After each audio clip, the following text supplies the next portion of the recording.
राम सुमेर यादव, उम्र 52, गांव के शांत और आदर्श पुरुषों में से एक था। कोई लड़ाई नहीं, कोई लालच नहीं। सुबह 5 बजे उठकर हल बैल लेकर खेतों में जाना, दोपहर में थोड़ा विश्राम और फिर शाम को पंचायत चौपाल में बैठना। उसकी दुनिया बड़ी सीधी सादी थी।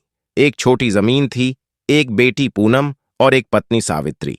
बेटी की शादी उसकी जिंदगी का सबसे बड़ा सपना था। जब पूनम के हाथ पीले कर दूंगा तब चैन से मर सकूंगा, यही कहता था राम सुमेर। पिछले 2 सालों से राम सुमेर ने अपनी बेटी की शादी के लिए पैसे इकट्ठा किए थे।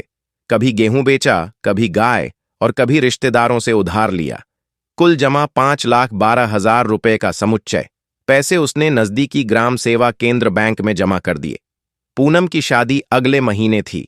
कार्ड छप चुके थे। लड़का अच्छा था, बनारस में प्राइवेट नौकरी करता था। राम सुमेर का मोबाइल फोन एक कीपैड जियो था। हर 28 दिन पर 99 रुपए का रिचार्ज कराता था, बस कॉल के लिए। इंटरनेट नहीं, व्हाट्सएप नहीं। एक दिन उसका रिचार्ज खत्म हुआ। उसने सोचा, आजकल ज्यादा कॉल की जरूरत नहीं है, थोड़े दिन बाद करवा लूंगा। तभी कॉल आया। नमस्ते सर, हम जियो से बोल रहे हैं। आपका नंबर 24 घंटे में ब्लॉक हो जाएगा अगर रिचार्ज नहीं कराया। पहले तो राम सुमेर ने अनसुना किया। दूसरे दिन फिर कॉल आया। सर, 24 घंटे में ब्लॉक हो जाएगा, नंबर डीएक्टिवेट हो जाएगा, आपके नाम से कोई और नंबर अलॉट किया जा रहा है। तीसरे दिन नया नंबर, नई आवाज। लड़की बोली, सर, अगर आपके पास पैसे नहीं हैं तो मोबाइल क्यों लिया है? आप जैसे लोग लाइन ब्लॉक कर देते हैं। अब राम सुमेर घबरा गया। उसका नंबर ही उसकी पहचान था। शादी का कार्ड, रिश्तेदारों का संपर्क, बैंक से एसएमएस सब वहीं आते थे। हर रोज 4 से 5 कॉल आते रहे। कभी लड़की, कभी लड़का। ओटीपी भेजा गया है, प्लीज बता दीजिए ताकि हम आपके नंबर को एक्टिव कर सकें। आपका आधार वेरिफिकेशन अधूरा है, अभी पूरी प्रक्रिया करें। राम सुमेर कुछ समझ नहीं पाया। शब्द नए थे। केसी, ओटीपी, वेरिफिकेशन।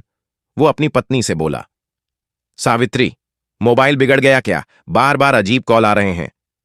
सावित्री ने समझाया, कहीं ऐसा ना हो कि नंबर बंद हो जाए।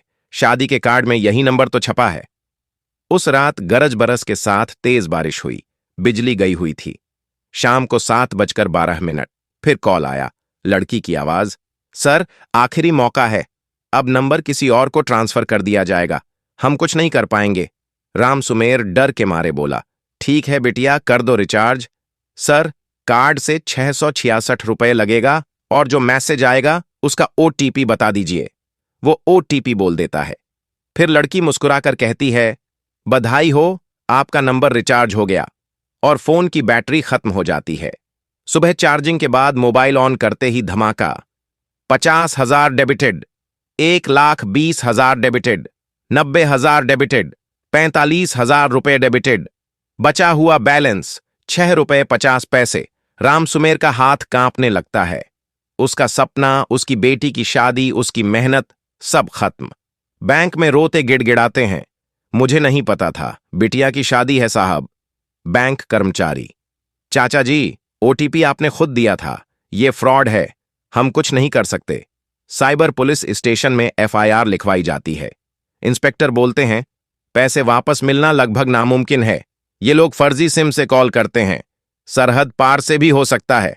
राम सुमेर की बेटी पूनम चुप बैठी है। किसी को कुछ नहीं कहा गया, शादी टाल दी गई, गहने वापस कर दिए। रिश्तेदारों को सिर्फ इतना बताया गया, शादी आगे बढ़ा दी गई है। राम सुमेर अब चौपाल में नहीं जाता, खेत नहीं जाता, चारपाई पर बैठे बैठे आसमान को निहारता है। कभी किसी ने कहा था, विज्ञान से गांव बदलेगा, पर इसने तो मेरा सब कुछ छीन लिया। ओटीपी किसी को भी न दें, चाहे वो खुद को कंपनी, बैंक या सरकारी अफसर बताए। कोई भी मोबाइल या बैंक कंपनी आपको कॉल करके धमकाती नहीं है। गांव गांव में डिजिटल शिक्षा फैलाना जरूरी है, वरना ये ठग हर चौखट पर दस्तक देंगे। अगर आपको विज्ञान, तकनीक, टाइम ट्रैवल और साइबर दुनिया से जुड़ी शानदार कहानियां पसंद हैं और आप और भी रोमांचक वीडियो देखना चाहते हैं, तो हमारे चैनल को अभी सब्सक्राइब करें और बेल आइकन दबाएं ताकि कोई भी नई कहानी आपसे छूट न जाए।